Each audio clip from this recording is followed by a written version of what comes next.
बहुत बहुत धन्यवाद आप सब लोगों का यहाँ पर आने के लिए। आप सबको मेरा सादर प्रणाम। एक बहुत महत्वपूर्ण मुद्दे पर कांग्रेस की 21 महिला नेत्रियां 21 शहरों में, ज्यादातर राज्यों की राजधानी में प्रेस कॉन्फ्रेंस आज कर रही हैं, क्योंकि हमें ऐसा लगता है, अगर आप लोगों से मैं थोड़ी सी शांति की अपील कर सकूं। धन्यवाद। ऐतिहासिक क्षण था देश की आधी आबादी को उनका हक दिलाने का, और कुछ ऐसा प्रतीत होता है कि थाली सजाई गई, व्यंजन लगाए गए, आपके हाथ में कौर भी दे दिया, और जब इस देश की आधी आबादी कौर को मुंह तक लाई, निवाला मुंह तक लाई, तो उससे कहा गया रुक जाओ, अभी इंतजार करो। आप लोग लखनऊ से हैं तो आप कानपुर के ठग्गू के लड्डू के बारे में तो जरूर जानते होंगे, और उनकी जो पंचलाइन है, ऐसा कोई सगा नहीं जिसको हमने ठगा नहीं। भारतीय जनता पार्टी की सरकार ने एक तरह से उसी को आत्मसात किया है। यह ऐतिहासिक क्षण था, और असलियत बताऊं आपको, जब पता चला कि महिला आरक्षण बिल पास होने वाला है तो सब लोग प्रफुल्लित हुए। हमें लगा हाँ, हम ओरिजिनल शिल्पकार हैं इस बिल के, लेकिन अगर सरकार इसको ला रही है अच्छी बात है। देश की आधी आबादी पिछले 27-28 साल से ये लंबी लड़ाई लड़ रही थी, और अब ये क्रियान्वित होगा, अब ये असलियत बनेगा। लेकिन आज देश की आधी आबादी अपने आप को ठगा महसूस कर रही है, क्योंकि सरकार ने ये बिल लाई, हम सब ने साथ मिलकर इस ऐतिहासिक बिल को पास भी किया, लेकिन असलियत यह है कि जो 2 कंडीशन सरकार ने इस बिल पर लगाई, उससे महिलाओं का जो इंतजार है महिला आरक्षण का, वो अभी बढ़ा रहेगा। अभी किसी को नहीं पता वो कब लागू होगा, और अगर सरकार के गृह मंत्री को सुनिए तो 2029 तक होगा। अगर सरकार के बाकी मंत्रियों और उनके सांसदों की बात जो संसद में कही है सुनी जाए, तो ये 2039 से पहले, 2039 से पहले लागू होने वाला नहीं है। और मैं अपने आप से नहीं बोल रही, इनके सांसदों ने आर्टिकल 82 और आर्टिकल 81(3) का हवाला दिया है। वो दोनों आर्टिकल ये कहते हैं, इसका संशोधन भी हुआ है, 84th अमेंडमेंट हुआ है। वो दोनों आर्टिकल साफ तौर से ये कहते हैं कि 2026 तक जो परिसीमन फ्रीज किया गया है, वो अगला परिसीमन तब होगा जब उसके बाद की जनगणना हो जाएगी। उसके बाद की जनगणना मतलब 2031 की जनगणना, उसमें 1.5-2 साल लगेगा, फिर डिलिमिटेशन कमीशन बनेगा, फिर होते होते 34 का चुनाव बीत जाएगा, फिर 39 में हो सकता है इसको लागू किया जा सके। तो ये वो झुंझुना है जो सरकार ने खूब गाजे बाजे के साथ इस देश की महिलाओं के हाथ में रख दिया है, और कहीं पर यह बहुत बड़ी गलती कर दी कि महिलाओं की जो कंबाइंड इंटेलिजेंस है, जो उनकी सामूहिक समझ है, उसको बहुत कम आंका। सरकार ये भूल गई कि देश की आधी आबादी घर भी चलाती है, सत्ता भी चला सकती है, काम भी करती है, और वो इंटेलिजेंट है।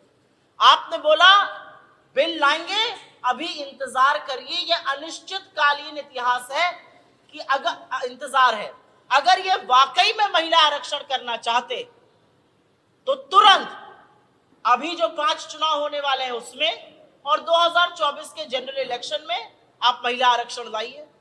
अगर आपकी नीति और नियत में खोट नहीं होती तो आप जरूर लाते। असलियत यह है कि राज्यों में अपनी हार देखकर, आगामी चुनावों में हार देखकर, नैरेटिव हाथ से फिसलता देखकर, अडानी के महाघोटाले देखकर कुछ करना जरूरी था, और कुछ करने के चक्कर में महिला आरक्षण का बिल ले आए। ये कहां से शुरू हुआ मैं इसको आपको बता देती हूँ।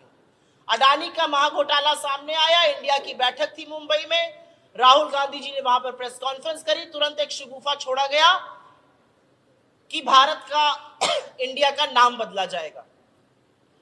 फिर इतना आक्रोश हुआ, लोगों ने कहा मां को इंडिया बुलाओ या भारत बुलाओ या हिंदुस्तान बुलाओ या सरजमी बुलाओ या वतन बुलाओ, सब एक है। तो बेचारे पीछे हो गए। फिर क्या था, आनन फानन में महिला आरक्षण बिल लाएंगे, उस पर कोई चर्चा नहीं, ये बिल स्टैंडिंग कमेटी नहीं भेजा गया, ये सेलेक्ट कमेटी नहीं भेजा गया, और ये बिल जो है ऐसे ही इंट्रोड्यूस कर दिया गया। जिसका नतीजा है कि इस बिल के लिए महिलाएं अभी अनिश्चितकालीन इंतजार करेंगी। और इसकी एक और भी बहुत बड़ी त्रुटि यह है कि आज वक्त की मांग है, आज लोगों की मांग है, आज जनता की मांग है कि जातिगत जनगणना हो। और इसीलिए हम बार बार कह रहे हैं कि इस बिल में आपने अनुसूचित जाति, अनुसूचित जनजाति को जो आरक्षण दिया है, वैसा ही आरक्षण आप पिछड़े वर्ग से आई महिलाओं को भी दीजिए। इस देश में जितनी आबादी उतना हक, अगर ये बात की जाएगी तो ये जरूर पूछा जाएगा कि उन लोगों को इसका फायदा क्यों नहीं मिल रहा है।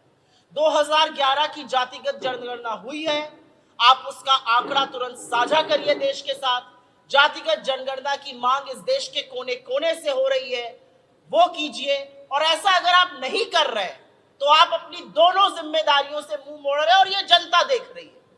यहां पर इतने बड़े कमरे में मुझे लगता है एक अकेली महिला पत्रकार मुझे दिख रही है। मंच पे हम 3 महिलाएं हैं, लेकिन इस देश की आधी आबादी महिला है और वो देख रही है कि उनकी राजनीतिक भागीदारी के लिए, उनके सशक्तिकरण के लिए आपके पास खोखले वादों से ज्यादा दूसरा कुछ नहीं है। ओबीसी की महिलाएं देख रही हैं कि पिछड़े वर्ग के लिए आपके मन में जरा सी संवेदनशीलता। गांधी जी ने एक आंकड़ा दिया पार्लियामेंट में, इस देश के सर्वोच्च पद पर बैठे हुए आईएएस ऑफिसर्स 90 हैं, 90 secretaries in the government of India, और उसमें से मात्र 3 पिछड़े वर्ग से आते हैं। लोगों की सुनिए तो पिछड़े वर्ग की आबादी शायद 51% से ज्यादा है। और जैसा कि उनका कहना है, अगर पैर में चोट लगी है, हड्डी टूटी है कि नहीं टूटी है, उसका पता आपको एक्सरे कराकर चलेगा। और जातिगत जनगणना वही एक्सरे है जो सरकार कराने से चूक रही है। मैं एक बात और कहूंगी और यह बात यहां पर कहनी जरूरी है। हमने इस बिल को समर्थित किया, पूरा बिना शर्त के समर्थन दिया, और इसलिए दिया क्योंकि आधी आबादी की इस लड़ाई में सबसे आगे कांग्रेस पार्टी खड़ी है।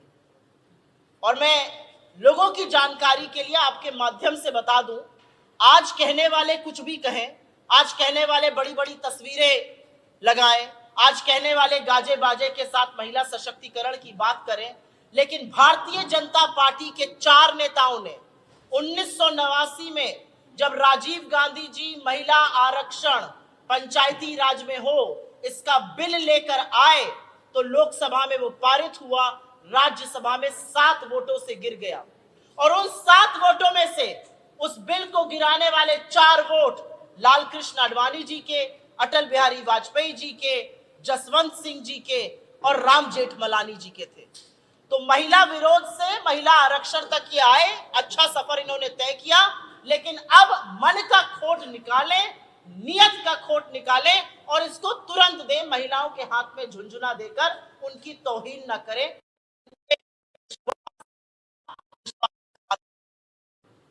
मैं एक बात और कहना चाहती हूं और ये भी बात यहां पर कहनी जरूरी है।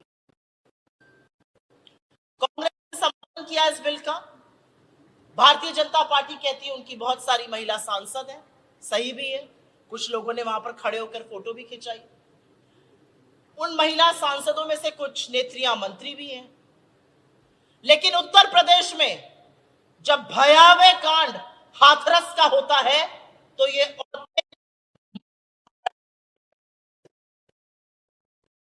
जब लखीमपुर में एक निर्वाचित महिला की साड़ी का चीरहरण होता है तो ये महिलाएं मौन रहती हैं, ये महिला सांसद।